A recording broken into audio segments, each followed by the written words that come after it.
ለዲሞክራሲ ጉዳዮች ቋሚ ኮሚቴ አሁን ያለበትን አፈጻጸም ያቀረበው የሀገራዊ ምክክር ኮሚሽን ለሀገራዊ ጠቅላላ ጉባኤ ምክክሩ የሚያስፈልገውን 93% ስራ ማጠናቀቁን ዋና ኮሚሽነር ፕሮፌሰር መስፍን አርአያ ተናግረዋል። በእነዚህ የአጀንዳ አሰባሰብ ምዕራፍ በተከናወነባቸው 11 ክልሎችና 2 ከተማ አስተዳደሮች የተሰባሰቡ አጀንዳዎች እየተደራጁ እንደሚገኙም ነው ዋና ኮሚሽነሩ በሪፖርቱ ያነሱት።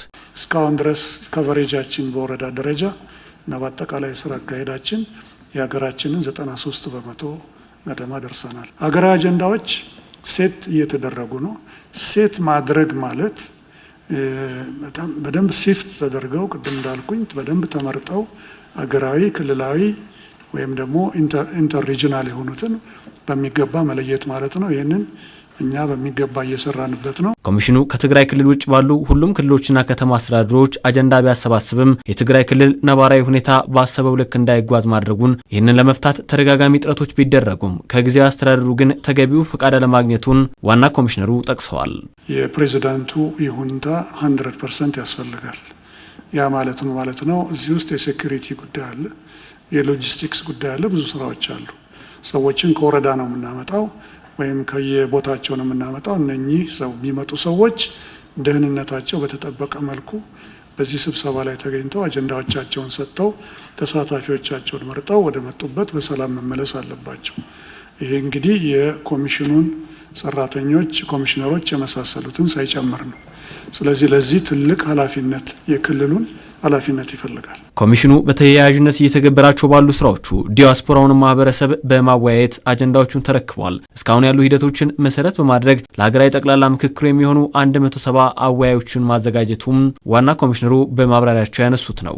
170 አወያዮች ልክ እናንተ እኛን እንደመረጣችሁን በተቻለ መጠን ኒውትራል እና ኢምፓርሻል የሚሆኑ እውቀት ለመቅሰም ዝግጁ የሆኑ እና ወዲህም ወዲያም ሳይሉ በትክክል የውይይቱን ሂደት የሚያሳልጡ ከአመቻቾች ጋር በመሆን ትክክል ዳያሎግ ሂደቱ የተስተካከለ እንዲሆን የሚያደርጉ ናቸው እነኚህ። በምክክር ኮሚሽኑ አጠቃላይ ጉዞ ላይ የተነሳው ሌላኛው ጉዳይ የጊዜ እጥረት ሲሆን ከቋሚ ኮሚቴው ሊደረጉ የሚገባቸው ድጋፎች ተጠናክረው እንደሚቀጥሉ ተነስቷል። በዚህ ሂደት ውስጥም ቢሆን ለቀሪ ስራዎች ተገቢውን የጊዜ ቀመር ማስቀመጥና ለሚመጡ ሁሉ በሩን ክፍት በማድረግ የምክክር ሂደቱን ማስቀጠል እንደሚገባ ነው የተጠቆመው።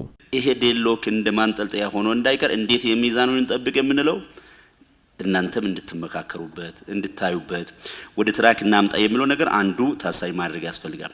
ሁለተኛ አካታች ባይ ፕሪንሲፕል ማንም አልተገደበ። የዚህ የሚገርመው የዚህኛው አዋጅ እናንተም በደንብ ለሀገር በከመቆርቆራችሁ የመነጨ ከሰራችሁ ስራ ተነሳ ያለ ማንም ከልካይ ያለ ምንም ህግ ከልካይ ሁሉም እንድትሳተፍ ነው እያደረጋችሁ ያላችሁት።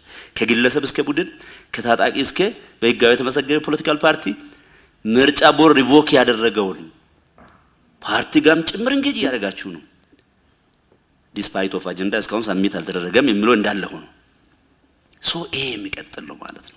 ኮሚሽኑ ባለፉት 4 ዓመታት ያከናወናቸው ተግባራት ስኬታማ እንደሆኑም በቋሚ ኮሚቴው በኩል ተመላክቷል። ቀሪ ተግባራትን ማስኬድ በሚቻለው ጥረት ውስጥ በትግራይ ክልል ለተስተዋለው ክፍተት አማራጭ መንገዶችን መመልከት እንደሚገባና የቀሪውን ህብረተሰብ ፍላጎት ላይ ጫና እንዳያደርስ መጠንቀቅ ቀጣዩ ስራ መሆን እንዳለበትም ተመላክቷል። 93% ህዝብ ፍላጎት መና እንዳይቀር አግባብተን የ7% ፍላጎት ማካተት ካልተካተተ ደግሞ በሂደት ማካተት ይቻላል። አማራጮች አሉ።